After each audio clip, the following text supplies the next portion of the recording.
Good morning students, कैसे हैं आप सभी।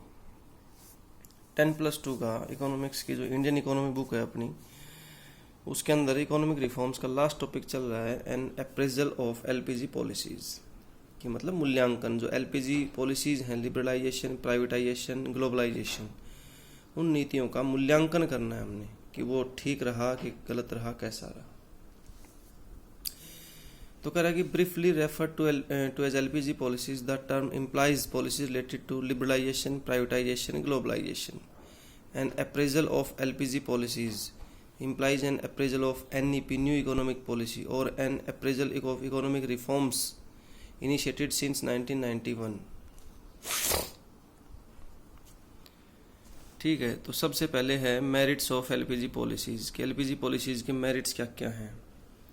तो ये हैं vibrant economy.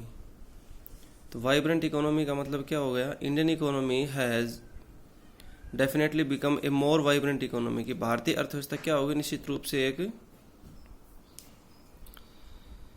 Overall level of economic activity has tended up as indicated by GDP growth कि भाई आर्थिक जो ये आर्थिक प्रक्रिया है ना, उसको ग्रोथ कैसे इंडिकेट करेंगे हम, जीडीपी ग्रोथ के आधार पे। पोस्ट एलपीजी पॉलिसीज, इनके आने के बाद the growth of GDP shot up to as high as 8% per annum, 8% तक की क्या होगी, इसके अंदर वृद्धि होगी। तो कहने का मतलब अर्थव्यवस्था कैसी होगी, वाइब्रेंट होगी। स्टिमुलेंट टू इंडस्ट्रियल प्रोडक्शन, औद्योगिक जो उत्पादन है उसको क्या हो गया, प्रेरणा मिल गई, मतलब प्रेरित हो गया। LPG policies have worked as a great stimulant to industrial production in the Indian economy कि भारतीय अर्थव्यवस्था में जो औद्योगिक उत्पादन था, ठीक है, it is owing to these policies that IT industry in India, भारत के अंदर जो आईटी इंडस्ट्री है, हैज अचीव्ड ग्लोबल रिकॉग्निशन, मतलब उसने वैश्विक मान्यता प्राप्त की है, विश्व के अंदर उसने मान्यता प्राप्त की है। अब ए चेक ऑन फिस्कल डेफिसिट, उससे पहले स्टूडेंट्स दो शब्द अपने पास एफडीआई, एफआईआई, इनके बारे में थोड़ा सा मैं आपको बताना चाहता हूँ। एफडीआई का मतलब क्या हो गया, foreign direct investment, it means प्रत्यक्ष विदेशी निवेश। और एफआईआई हो गया फॉरेन इंस्टीट्यूशनल इन्वेस्टमेंट, नाम से ही पता लग रहा है। तो FDI refer to investment by the foreigners by way of their business establishment in India कि भारत में जो अपना व्यवसाय स्थापित करते हैं उसके लिए वो जो पैसा इन्वेस्ट करते हैं। It implies ownership and control of business, वो व्यवसाय का स्वामित्व भी अपने पास रखते हैं और कंट्रोल भी अपने पास रखते हैं। दैट इज कॉल्ड एफडीआई, जैसे कोक, पेप्सी, डोमिनोज, मैकडोनाल्ड, इस टाइप से। एफआईआई क्या होगा, refer to investment in India companies by way of purchasing their equity और शेयर्स, मतलब वो केवल शेयर्स को परचेज करते हैं, ठीक है, कंट्रोल वगैरह कुछ नहीं करते वो।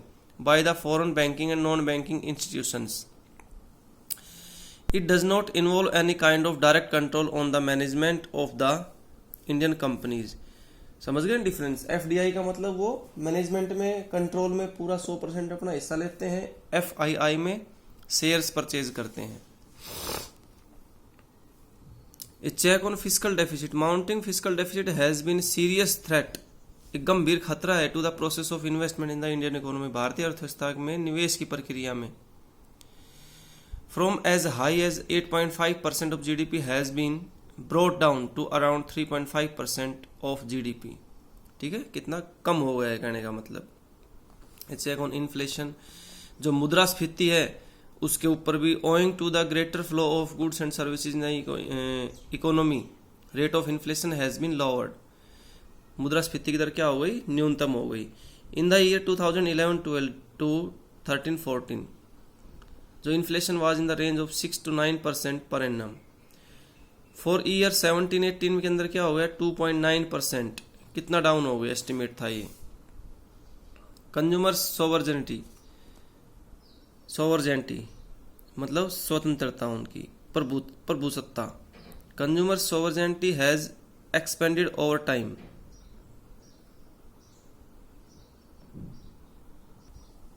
कहने का मतलब हम क्या रीड कर रहे हैं इसके अंदर, मेरिट्स ऑफ एलपीजी कि एलपीजी पॉलिसी जो आई थी उनके फायदे क्या क्या थे।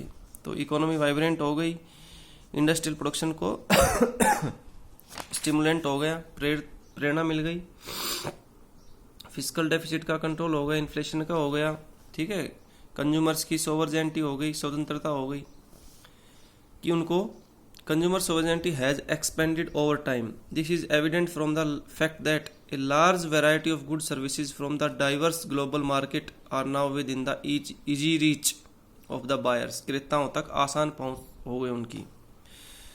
Products are widely responding to the consumer's choice and preference. उनकी चॉइस के आधार पे. A substantial increase in foreign exchange reserves. जो विदेशी विनिमय का रिजर्व है ना, उसके अंदर भी क्या हो गई, सब्सटेंशियल इंक्रीजमेंट हो गई, वृद्धि हो गई. ठीक है. Flow of private foreign investment, जो प्राइवेट फॉरेन इन्वेस्टमेंट था ना, उसका फ्लो, कि private foreign investment has taken a quantum jump, एक बड़ी मात्रा में, after the adoption of LPG policies को हमने जैसे ही अडोप्ट किया. This has been a matter of great relief to the government in view of fact that, क्या हुआ कि डोमेस्टिक इकोनॉमी, जो घरेलू अर्थव्यवस्था थी, was not generating enough of surplus of री इन्वेस्टमेंट फॉर री इन्वेस्टमेंट के लिए सरप्लस जो है ना वो नहीं कर रही थी पर्याप्त. Indigenous technology was getting obsolete, जो इंडिजीनियस स्वदेशी टेक्नोलॉजी थी वो क्या हो गई, ऑब्सोलेट मतलब चलन से बाहर हो गई. स्वदेशी टेक्निक क्या हो गई, चलन से बाहर हो गई. It is significant to note that, ये महत्वपूर्ण है, private foreign investment is often accompanied with innovative techniques of production. उत्पादन की जो इनोवेटिव टेक्निक्स है ना, उनको पूरा करता है. इनोवेटिव मतलब कुछ नया, कुछ नई techniques. Recognition of India is an emerging economic power.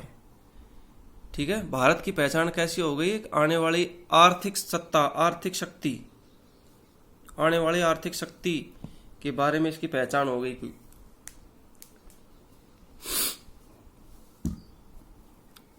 It is owing to LPG policies and the consequent